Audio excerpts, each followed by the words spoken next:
வணக்கம். நியூஸ் 18 தமிழ்நாடு செய்திகளுக்காக நான் ஸ்ரீராம். முதலில் இந்த நேரத்திற்கான தலைப்புச் செய்திகளை பார்க்கலாம். கும்மிடிப்பூண்டி எம்எல்ஏ சுதர்சனம் கொல்லப்பட்ட வழக்கில் 3 குற்றவாளிகளுக்கு ஆயுள் தண்டனை. சென்னை கூடுதல் அமர்வு நீதிமன்ற நீதிபதி ஆபிரகாம் லிங்கன் உத்தரவு. அதிமுக எம்எல்ஏ சுதர்சனம் கொலை வழக்கில் கைதான பவாரியா கொள்ளையன் ஜெயில்தார் சிங் விடுதலை. சென்னை நீதிமன்றம் உத்தரவு.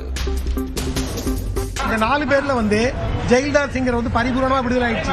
அவரு 6.5 வருஷம் ஜெயில இருந்திருக்காரு. இன்னைக்கு தேதியில அவர் விடுதலை பண்ணியிருக்காரு. இருந்தாலும் அவர் விடுதலை பண்ணதுக்காக இந்த நீதிமன்றத்துக்கு நாங்கள் நன்றியை தெரிவிச்சுக்கிறோம். விசாரணை இல்லாமல் வாக்காளர் பட்டியலில் இருந்து யாரையும் நீக்க முடியாது. தமிழக தலைமை தேர்தல் அதிகாரி அர்ச்சனா பட்நாயக் விளக்கம். எஸ்ஐஆர் படிவங்களை டிசம்பர் 4ஆம் தேதிக்குள் பூர்த்தி செய்ய வேண்டும். கால அவகாசம் நீட்டிக்கப்படாது என தமிழக தலைமை தேர்தல் அதிகாரி திட்டவட்டம்.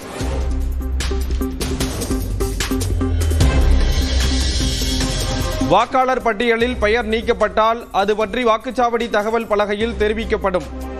தலைமை தேர்தல் அதிகாரி அர்ச்சனா பட்நாயக் விளக்கம்.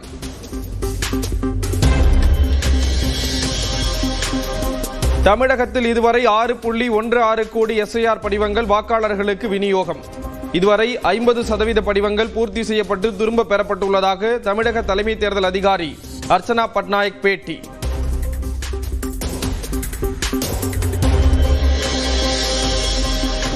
முன்னூற்று பிஎல்ஓக்கள் தங்களது எஸ்ஐஆர் பணியை முழுமையாக நிறைவு செய்துள்ளனர்.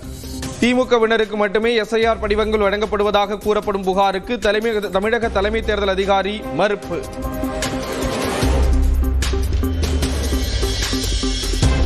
தமிழ்நாட்டில் முகவரியை மாற்ற 429 பேர் விண்ணப்பித்துள்ளனர்.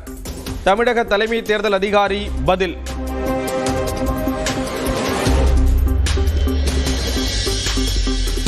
எஸ்ஐஆர் பணிகளை கண்டித்து திருமாவளவன் தலைமையில் விசிக போராட்டம். தேர்தல் ஆணையம் மற்றும் பாஜகவை கண்டித்து முழக்கம்.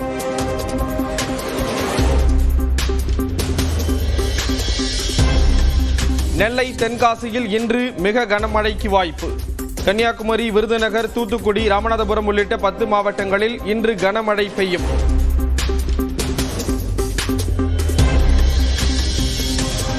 சென்னை, திருவள்ளூர், காஞ்சிபுரம், செங்கல்பட்டு உள்ளிட்ட 7 மாவட்டங்களில் 29ஆம் தேதி மிக கனமழைக்கு வாய்ப்பு.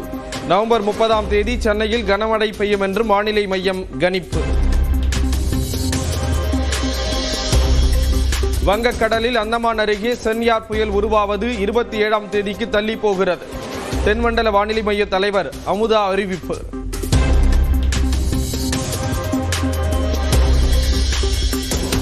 டெல்டா விவசாயிகளின் கண்ணீர் துடைக்க துணை நிற்காமல் நீலி கண்ணீர் வடித்த பச்சை துரோகிகள் எங்கே என இபிஎஸ் குறித்து முதலமைச்சர் மு.க. ஸ்டாலின் விமர்சனம்.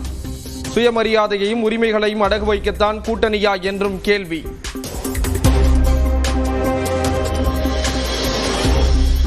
மூன்று வேளாண் சட்டங்களால் தமிழக விவசாயிகளுக்கு என்ன பாதிப்பு என்று அதிமுக பொதுச் செயலாளர் இபிஎஸ் கேள்வி. 22% ஈரப்பத நெல் கொள்முதல் கோரிக்கையை மத்திய அரசு நிராகரித்ததற்கு காரணம் தெரிந்தால்தானே பதில் சொல்ல முடியும் என முதல்வர் குற்றச்சாட்டுக்கு பதில். நாகப்பட்டினம் மாவட்டம் பாளையூர், வேதாரண்யம் பகுதிகளில் மழைநீரில் மூழ்கிய நெற்பயிர்கள். அழுகும் அபாயம் உள்ளதாக விவசாயிகள் கவலை.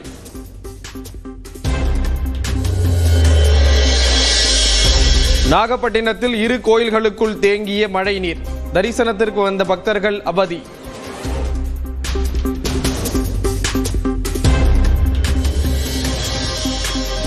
கனமழையால் விருதுநகர் மாவட்டம் சதுரகிரி சுந்தர மகாலிங்கம் கோயிலுக்கு செல்லும் ஓடைகளில் நீர்வரத்து அதிகரிப்பு. கோயிலுக்கு செல்ல பக்தர்களுக்கு தடை விதிப்பு.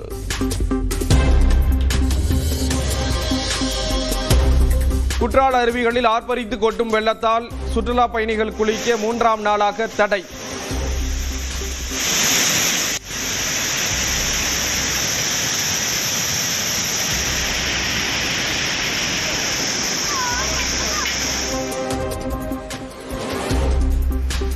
கன்னியாகுமரி மாவட்டம் திருப்பரப்பிலும் நீடிக்கும் வெள்ளப்பெருக்கு.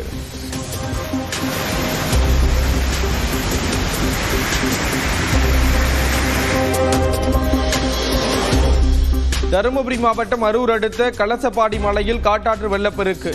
ஆபத்தான முறையில் கயிறு கட்டி ஆற்றை கடக்கும் மக்கள். சிதம்பரம் சுற்றுவட்டார பகுதிகளில் விட்டுவிட்டு கனமழை. லால்புரம் ஊராட்சியில் வீடுகளுக்குள் புகுந்த நீர்.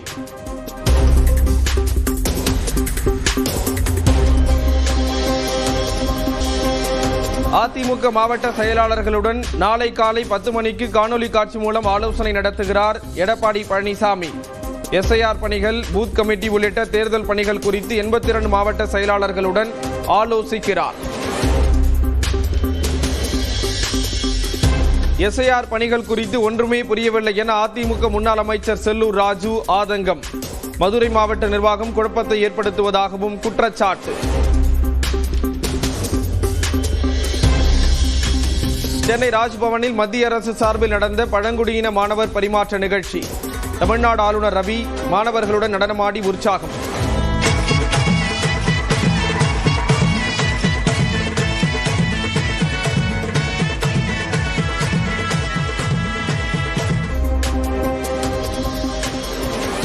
உதகை அருகே புலி தாக்கி பழங்குடியின பெண் உயிரிழப்பு. மக்கள் கண்ணெதிரே இழுத்துச் சென்று கொன்ற கொடூரம்.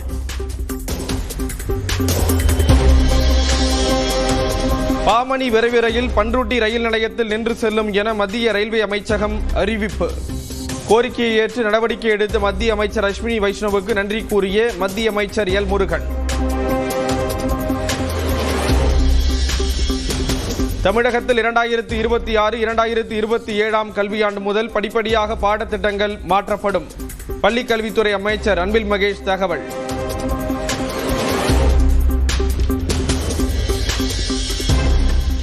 கரூர் கூட்ட நெரிசல் சம்பவம் தொடர்பாக சிபிஐ விசாரணைக்கு ஆஜரானார் தவேக பொதுச் செயலாளர் ஆனந்த்.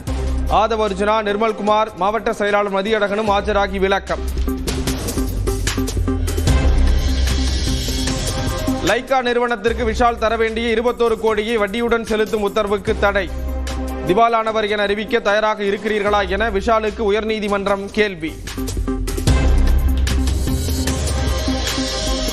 2147 கிராம செவிலியர் பணியிடங்களை நிரப்ப அறிவிப்பு. டிசம்பர் 14 வரை ஆன்லைனில் விண்ணப்பிக்கலாம்.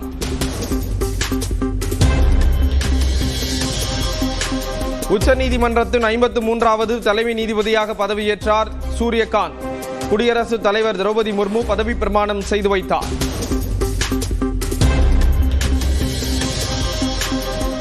பாலிவுட்டின் ஹீமன் தர்மேந்திரா உடல் நலக்குறைவால் காலமானார். மும்பையில் திரைப்பிரபலங்கள் நேரில் கண்ணீர் அஞ்சலி.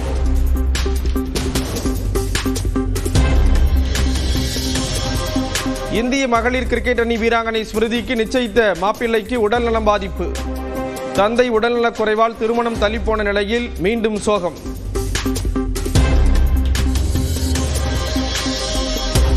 கடைசி நேரத்தில் விமான டிக்கெட்டை ரத்து செய்தாலும் 80% டிக்கெட் கட்டணத்தை திரும்ப பெறும் வகையில் புதிய விதிமுறை. காப்பீடு பிரீமியத்திற்கான செலவை விமான நிறுவனங்கள் தான் ஏற்க வேண்டும் என்று மத்திய அரசு திட்டவட்டம்.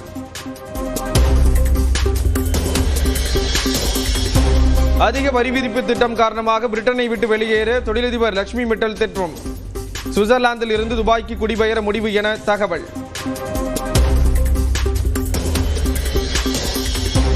சென்னையில் 92 போலி நிறுவனங்கள் மூலம் 51 கோடி ரூபாய் ஜிஎஸ்டி வரி ஏய்ப்பு. வட சென்னையைச் சேர்ந்த ஒருவர் கைது. 190 சிம் கார்டுகள் பறிமுதல். லெபனானின் பெய்ரூட்டில் மீண்டும் வான்வழி தாக்குதல் நடத்திய இஸ்ரேல். ஹிஸ்புல்லா அமைப்பின் தலைவரை கொன்றதாக இஸ்ரேல் ராணுவம் தகவல்.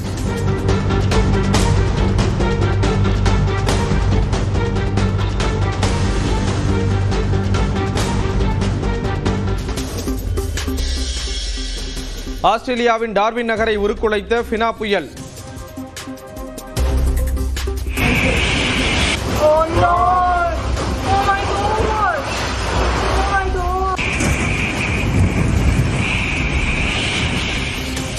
சாலையில் வேரோடு சாய்ந்த மரங்கள், மின்தடை இருப்பதால் மக்கள் அவதி. தாய்லாந்தின் சோங்க்லா மாகாணத்தை புரட்டி போட்ட கனமழை. பல இடங்களில் இடுப்பளவு தண்ணீர் தேங்கியிருக்க மீட்பு பணிகள் தீவிரம்.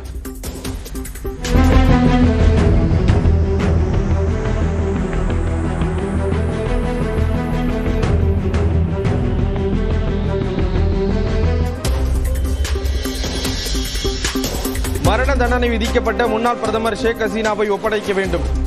இந்தியாவிற்கு வங்கதேச அரசு கோரிக்கை.